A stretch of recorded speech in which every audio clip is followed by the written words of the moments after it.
when we try to define what is heat, it is a form of energy.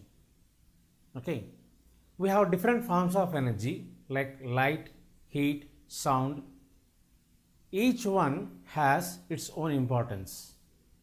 We have 5 sense organs, namely eyes, ears, tongue, skin, okay, and nose. Each of these sense organs will have a facility to intake energy. Ears will help us receive sound. Eyes will help us receive light. Similarly, skin helps us receive heat. Okay. Simply to say, when we touch a body, we may feel hot or cold. Okay. So when does we feel hot and when does we feel cold? Let us take an example. We have one glass of water taken from a refrigerator and kept it on a table. Similarly, we have a cup of tea taken from the surface of a stove, on the burner of a stove, and put it on the table besides the glass of water. Okay. By seeing them, we will not be able to check which is hot or which is cold. What we need to do is we need to touch and feel. So when we touch a glass of water, we may feel cold. So when we feel cold, that means heat is getting transmitted from our body to the glass of water. We are giving away heat, that form of energy. And similarly, when we touch that cup of tea, what happens is we receive heat from that cup of tea. Okay.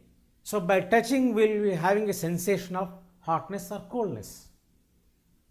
So this is a peculiar form of energy which gives us the sensation of hotness or coldness, which we can realize by our sense of touch. But there is one more thing regarding this heat. How can we say which is cold or which is colder or which is hot and which is hotter? What I mean to say is, this hotness or coldness are not absolute terms. They are relative terms. What we mean to say relative term? If I have a body P on the surface of a table, another body Q is there. These two are lying besides, one besides the other. I wanted to compare these two and tell which is hot or which is cold. Okay. So what I will do is, I will touch first body P. I will feel whether I am receiving the heat or I am giving away the heat. If I am receiving the heat, that means this body will be hot. On the other hand, if I am touching Q separately, okay, let us assume that even here also I am receiving heat. That means Q is also hot. I am feeling it hot. Okay. Now how do we compare these two? Which is hotter? When I say hot, with respect to what they are hot? With respect to my hand. I am touching both of them separately with the same hand and then feeling. Okay. So this comparison of the energy stored in one body with that of the other. When we compare these two, then I am deciding, yes, from which body the heat is going to another body, which body. Depending on that, I will be categorizing them hot or cold. So to compare the hotness or coldness, okay, we receive a third body. We need a third body. Okay, let us say third body is here R. R is the third body. I will keep these two in contact. If I say that P is transmitting the heat to R, then compared to R, P will be hot. Okay. if I keep R in contact with Q separately, if I detach these two bodies in contact and then I will make R in contact with Q, okay, then what's happening is, if I assume that, okay, R is transmitting the heat to Q, right? In that case, what we can say is R is hotter than Q. So when I am comparing two bodies, P and Q, I need the help of a third body. In the earlier case example, my hand is the third body. I am touching them separately and then deciding which is hot and which is cold. Now, what is happening here? There is a continuous flow of heat from one body to the other body. Okay. When there is a continuous flow, how long does it flow? That depends on other factors.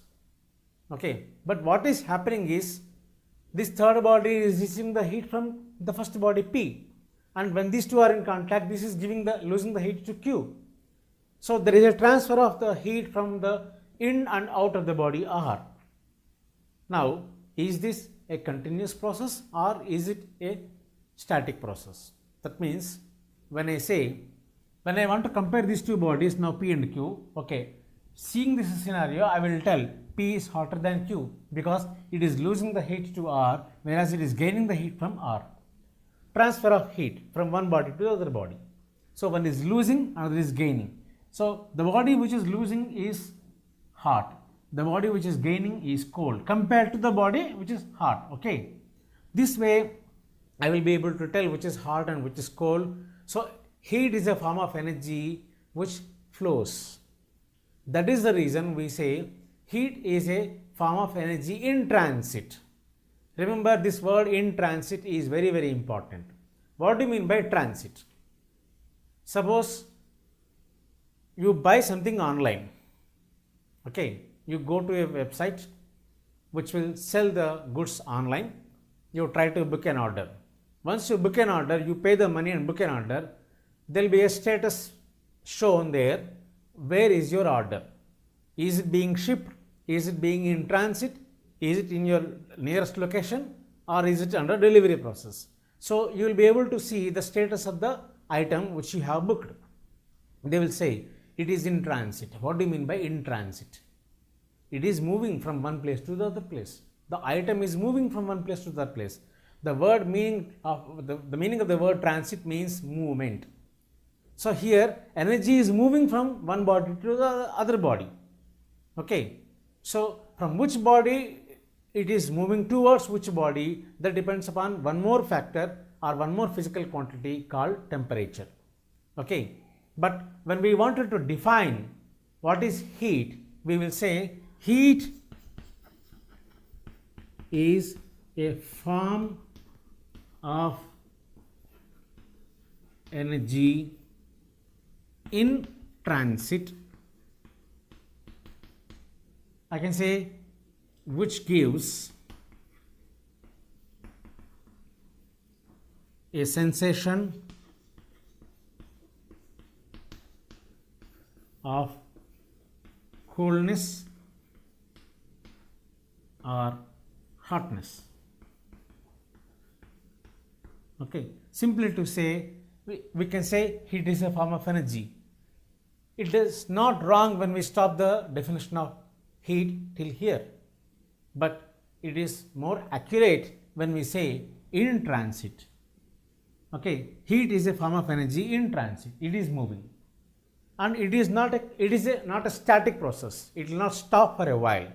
For example, I hold a cup of tea and I receive the heat from the cup of tea. So I say that the heat is being transmitted from the cup of tea to my hand.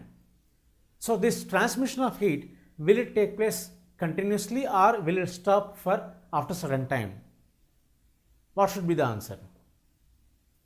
You may say, okay, after certain time it will stop, where the status of degree of hotness of my hand and the degree of hotness of the body, the cup of tea, both are equivalent.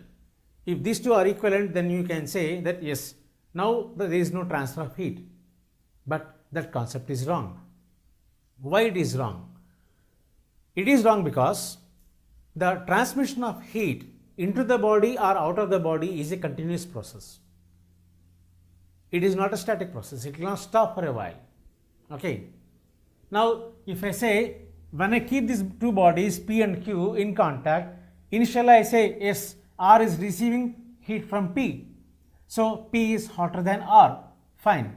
So, why R is receiving the heat from P? Because the degree of hotness of R is less than the degree of hotness of P. Now, when I keep these two in contact for a while, after certain time, we may reach a stage where these two bodies may reach a stage where the degree of hotness of P and R may be equal. In that case, can you say that the transfer of heat from P to R is stopped? No. Why? Because this body R, third body, will continuously receive the heat and continuously transmit the heat. Okay. Heat intake from the body and heat out giving from the body, both is a continuous processes. So, we say the degree of hotness of P and degree of hotness of R both are equal. Till then, you will have a net transfer of heat from P to R. Very, very important, net transfer of heat. As long as the degree of hotness of R is less than that of P, there is a net transfer of heat from P to R. But ideally, the transfer of heat is a continuous process. That means R will continuously take the heat, R will continuously give out the heat. When I say net transfer, that means the amount of heat received from P to R, transmitted from P to R, is greater than the amount of heat received from R to P, transmitted from R to P. Okay, because of which there is a more amount of heat transmitting from P to R, so it is receiving the heat. Net receiving of heat, net reception of heat by R is greater.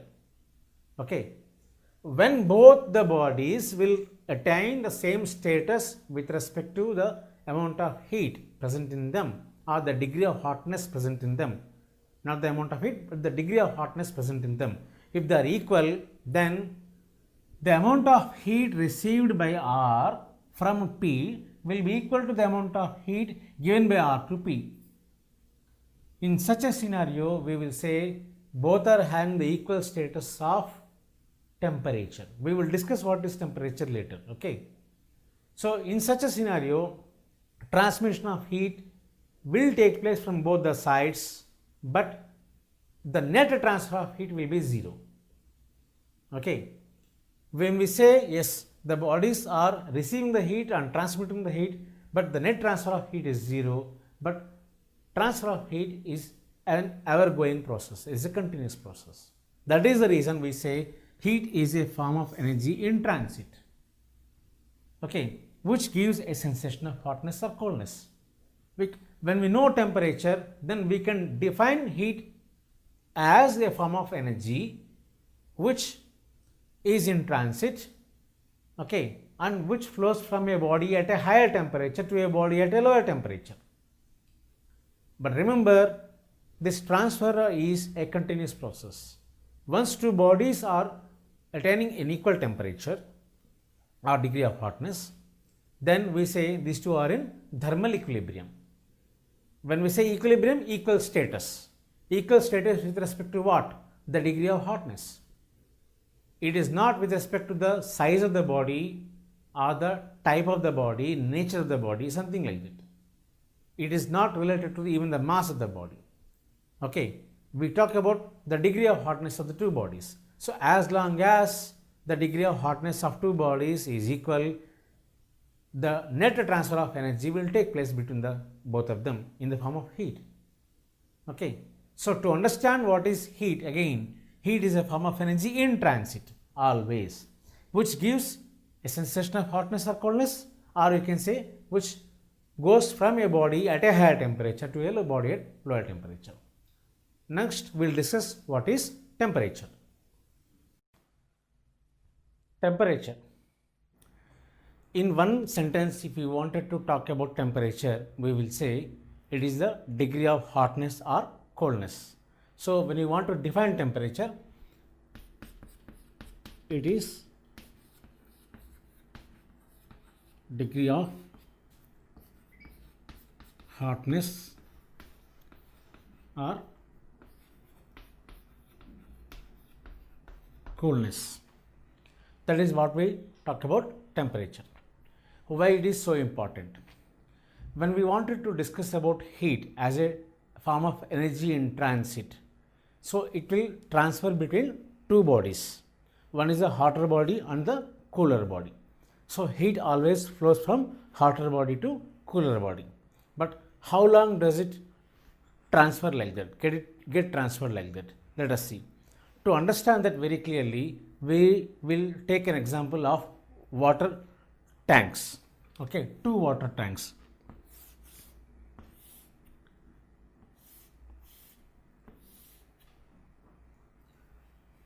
Let us say this is a water tank P, this is water tank Q. Okay, so I have water in these two tanks at different levels. This is the level of water. Here is the level of water. Okay. Now, both being at the same level, both the water tanks, both are placed at the same level. Now, what we will do is, we will connect these two tanks with the help of a pipe, and then say this pipe has a tap in between. This is a tap. So level A is the level of water in tank P, and here level B is the level of water in tank Q. Okay. Now what we will do is, we will open the tap and observe water will flow from which tank to which tank. Clear? So when we open the tap here, right now the tap is closed. If we open the tap, water will flow. So from which tank to which tank? Obviously it is from P to Q, because the level of water in tank P is greater than the level of water in tank Q, right? Now, how long does the water will flow? How much water will flow from tank P to tank Q? So, let us suppose that I have here 50 liters of water, and here I have 30 liters of water in these tanks like this. Now, water will flow from tank P to tank Q. How much water will it flow? Till the level of water in both the tanks is equal. It will not move further, right? Let us suppose C is the new level. Here also C is the level.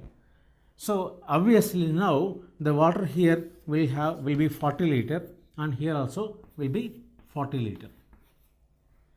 Assuming that both the tanks have the same area of cross section, this base area is the same for both the tanks. Let us assume like that. And initially I have 50 liter of water in tank P, and I have 30 liter of water in tank Q. So A and B are the levels of water in both the tanks respectively. When I open the tap in between, which is connecting the two tanks, water will flow from tank P to tank Q till the level of water in both the tanks is equal.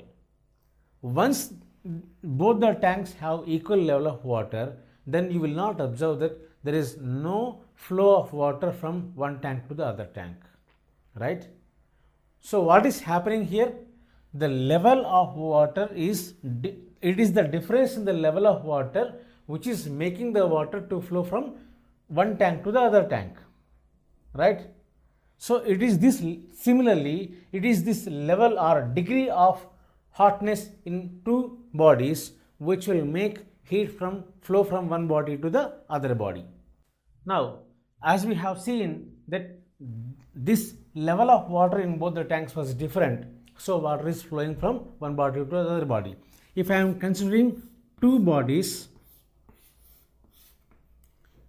P and Q, both are at different temperature. When I say both are at different temperature, the degree of hotness is different.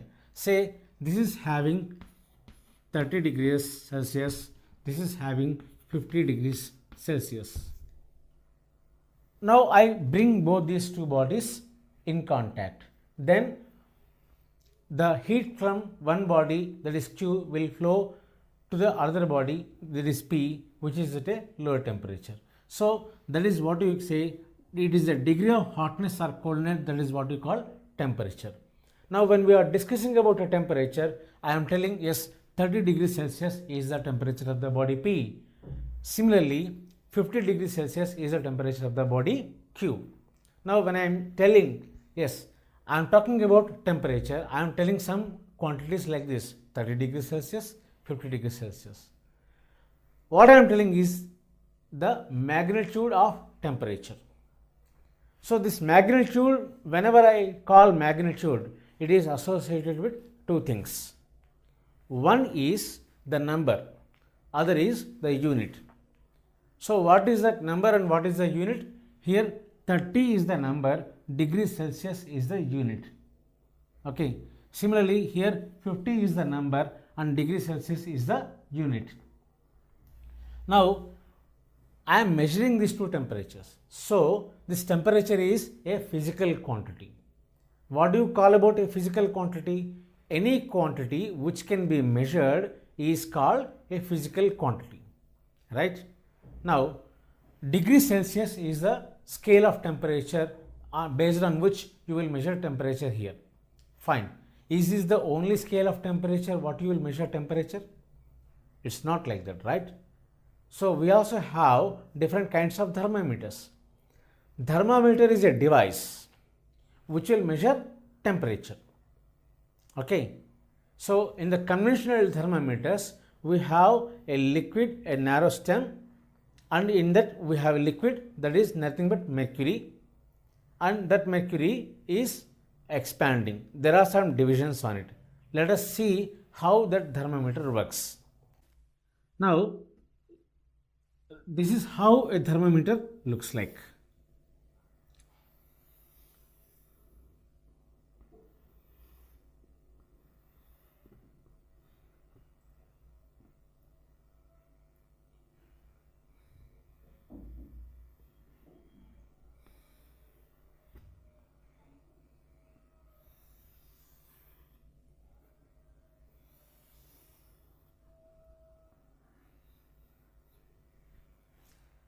Inside we have a narrow stem and a long cylindrical bulb over here, and this is the thick glass, here the glass is thin, and we have in this mercury filled up to certain level. Okay. Now what is happening is, this is the third body what we are considering, right? In this we have certain divisions. What is happening? How do we measure the temperature? What is the property of the material that helps us measure the temperature? It's simple. When I bring the bulb of the thermometer in contact with one body P, what's happening is, this heat is transferred from the body P to the thermometer. The bulb of the thermometer is kept in contact with the body P. So what is happening? The mercury inside the thermometer is absorbing the heat from the body P, and the thermometer is expanding. When it is expanding, it will expand in the vertical direction, because there is an arrow opening over there, it will vertically expand up to certain level, right? That's what we discussed, right? Earlier also, like heat is transferred from one body to the other body until the level of the degree of hotness or coolness is equal in both the bodies. Now here the thermometer is kept in contact with the body P. Okay, so it is absorbing the heat from the body P. So there is a transfer of heat from body P to the thermometer. Therefore, the mercury in the thermometer is expanding, so it rises up to certain level till that it attains the same degree of hotness as that of the body P. Let us assume that it is up to rising, the mercury is rising up to the mark A. Okay, up to the mark A. When the thermometer is in contact with the body P. Now I will again take away the thermometer from the body P. I will keep it away from the contact. Now again the thermometer, the liquid in the thermometer, that is the mercury, will fall down immediately to the normal level. Now what I will do is, I will keep the same thermometer bulb in contact with the body Q. Now what will happen? This thermometer is absorbing the heat from the body Q. Again the same principle. The transfer of heat from body Q to the thermometer will take place as long as the mercury in the thermometer attains the same degree of hotness or coldness as that of the body Q. Once it reaches the same level, then heat transfer will stop. Let us assume that absorbing the heat from the body Q, the mercury in the thermometer expands up to the level, say, B. Now, the increase in the mercury level when it is in contact with both the bodies separately, I am noting that. Based on that, I am deciding which body has a higher temperature and which body has a lower temperature, right? So you can see here, A is at a lower level, B is at a higher level. So you can easily tell that the temperature A is smaller than the temperature B. Now whatever the markings I have here, this does not have any standard readings. I am talking about degrees Celsius. That is one scale of temperature. So we need to make an arrangement in the thermometer such that it will have a proper divisions on it, so that it will be readable easily. And from that we can conclude what is the temperature of a body with which the thermometer is in contact. Okay. So assuming that this body is a third body, thermometer is a third body which is in contact with bodies P and Q separately, and when I keep the thermometer in contact with them, there is a transfer of heat, and then it will help us read the expansion of mercury in the thermometer, help us understand the temperature. Now we should understand how to mark this Celsius scale. What is a Celsius scale? How are we getting this? Is there any standard for it? That is what we observe. Is the Celsius only scale of temperature? All the thermometers, do they measure temperature only in Celsius scale, or do we have any other scale of temperature? If you go to doctor, visit a doctor for some reason, okay, they will try to measure the temperature, your body temperature. So they will also have a thermometer. So what does it measure in? It does not measure in Celsius. It has another scale of temperature called Fahrenheit scale of temperature. Okay. So different kinds of thermometers, they have different scales of measurement. So when I take a Fahrenheit scale of thermometer and a Celsius scale thermometer, and both are in contact with the body P at a single body, they may show a different readings, but the level of mercury in both the thermometers will be the same. So to understand this concept, we need to understand first of all, how do we graduate a thermometer? What do you mean by graduation? As I told you, thermometer is a device. When we take a device, we should make the device fit for measurement. Suppose I have a ruler. I will take this ruler, there are no divisions on it, I can use it to draw straight lines, that's it. Can I measure the length of a segment using this? As there are no divisions, I cannot, right? Similarly, now if I wanted to make it fit for measurement, what should I have? I should have some divisions on it. How do I mark the divisions? Assuming it in measuring in inches or in centimeters, whatever it is, I need some measurement divisions on the ruler. So to mark the divisions on the ruler, what I will do is I will take the help of another ruler on which already some divisions are there. I will keep them aside. There are some divisions on this ruler. I will keep both the rulers side by side and then copy the divisions like this. Once I copy this, now this ruler is fit for measurement. Okay, this is what I have done is I have graduated the scale. I have graduated the ruler, right, to make it fit for measurement. Similarly, to use a thermometer, I need to first have some divisions on the thermometer. That is what we mean by graduation, right? So once we graduate a thermometer, then we will have different scales on it. Celsius scale, Fahrenheit scale, or any other scale. The standard scale of temperature. If you take the SI unit of temperature, SI unit is a standard international system of units. In that international system of units, the unit of temperature is Kelvin, K. Kelvin is the unit of temperature. If you write in full, you write K in the lowercase, but if you write in the symbol, K is in the uppercase.